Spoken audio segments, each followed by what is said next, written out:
All right, today we're putting together a practical field guide for reading the body. We're going to cut through all the noise, all the common myths, and really focus on the nonverbal signals that are actually reliable, the ones that give you the most accurate read on what's going on with people.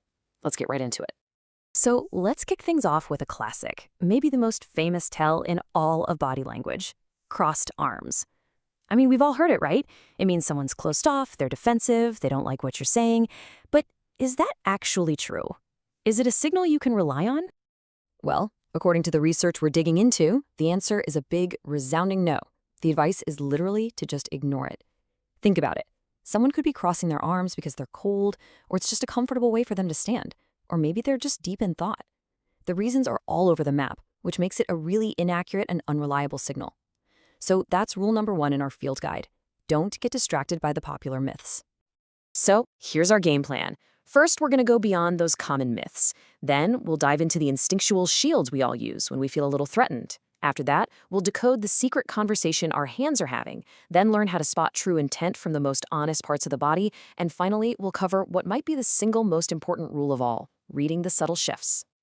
Okay, so we just said to ignore crossed arms, but like with any good rule, there are a couple of really critical exceptions you need to know about. This is where that simple posture gets a lot more meaningful, and it all comes down to what the hands are doing. The first exception is what's called the self-hug. This is when you see the person's palms are actually touching their own body. It's a self-soothing gesture, and it's a pretty good indicator of insecurity or a need for reassurance. The second one is more serious. The arms are crossed, but the hands are clenched into fists.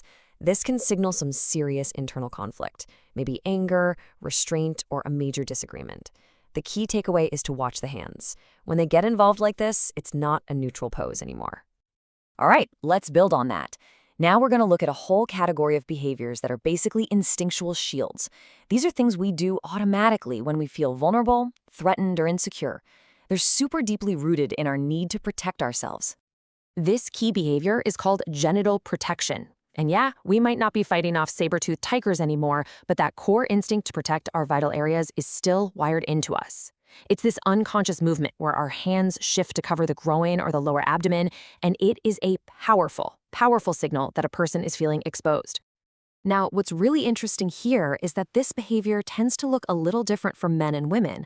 For men, you'll typically see what's called the fig leaf, where the hands are kind of held together right in front of the groin. For women, it's more often the single arm wrap, where one arm comes across the lower belly to grab the opposite arm. The posture's different, but the feeling behind it, that sense of vulnerability, is exactly the same. And this is where context is absolutely everything. Imagine this. You're in a negotiation, and you happen to mention a new board member.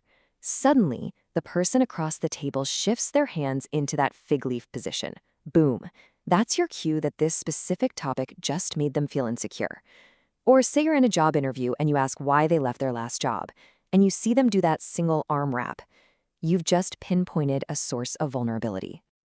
Next up, the hands. You know, our hands, and especially our fingers, are like this incredible real-time dashboard for how a conversation is going. They give away so much about how we're feeling from one moment to the next. We're looking for two basic opposite movements. The first is digital extension. It's just a fancy way of saying the fingers are relaxing and moving away from the palm. This is a fantastic sign. It means comfort, agreement. The opposite is digital flexion, which is the subtle curling of the fingers inward toward the palm, and that's a negative signal, pointing to stress, doubt, or disagreement. You can think of digital connection as a green light. So you're in that negotiation, you've just made your first offer, and you see the other person's fingers, which were resting on the table, just slightly uncurl and relax. That tiny little movement is a super reliable sign that they feel good about what you just proposed. It's a great thing to see. Digital flexion, on the other hand, is your flashing yellow light. The source gives this amazing example. Imagine you're on a speed date. The person seems great, super charming, but then they make a joke about criminal records, and for a split second, you see their fingers just subtly curl inward. That is a critical piece of data. It doesn't mean they have a record, of course, but it absolutely means that topic created stress, and that's something worth paying attention to. Okay, let's talk about figuring out someone's true intent. And here's a really simple rule of thumb. The farther a body part is from your head, the more honest it's likely to be. We just have way less conscious control over things like our feet and shoulders, which makes them fantastic little truth tellers. So the big idea here is what you could call feet honesty. Our feet tell a surprisingly honest story. It's because they're so far from the conscious part of our brain that's managing our facial expressions and our words, so they often just betray what we're really thinking. The rule is simple. Where the feet point, the mind wants to go. If someone's feet are pointed at you, they're engaged. If they're angled toward the door, well, they might be looking for an escape route.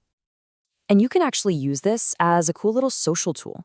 Next time you're in a group setting, just casually glance down, find the person who has the most feet pointing in their direction. I'll bet you anything that person is the unspoken leader or the main decision maker in that group. It's an incredibly simple way to instantly see the hidden power dynamics at play. Shoulders have their own little language too. A full two-shoulder shrug is that universal sign of submission. It says, I don't know, or I'm not sure. But a single-sided shrug, that's totally different. It signals a lack of confidence in whatever is being said. If a car salesman says, oh yeah, this is a great deal, but one of his shoulders pops up as he says it, you can be pretty sure he doesn't fully believe his own words. And that brings us to what is, without a doubt, the single most important principle in all of behavioral analysis. It's not about memorizing static poses. It's all about recognizing the power of change and movement. This quote is the key to everything. In all of behavior analysis, we are watching for changes in movement, not still images. What that means is, you're not looking for a single gesture in a vacuum. You're establishing a baseline. How does this person normally act? And then you're watching for any change from that baseline. That's where the real information is hidden. A perfect example of this is breathing. When we're relaxed and comfortable, we tend to breathe from our abdomen. You can see the belly rise and fall. But when we get stressed or uncomfortable, our breathing often shifts up into our chest. Neither one is good or bad. They just reflect different internal states.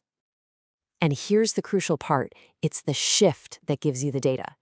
So imagine you're on a date, it's going great, your date is relaxed, you notice that calm abdominal breathing, then you casually mention something about renting an RV for a family vacation, and you see their breathing instantly get shallower and shift to their chest.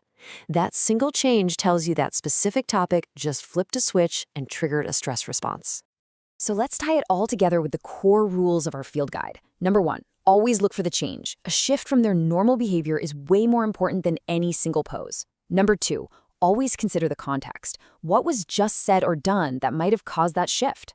And number 3, remember that this is all just data. A behavior is a clue. It is not a verdict. It's just one piece of a much bigger puzzle. Look, this isn't about becoming a mind reader or a human lie detector. It's about becoming a better, more empathetic observer. It's about gaining a deeper understanding of the people you talk to every single day. So the real question is, now that you have this field guide, what new things are you going to start seeing in your very next conversation?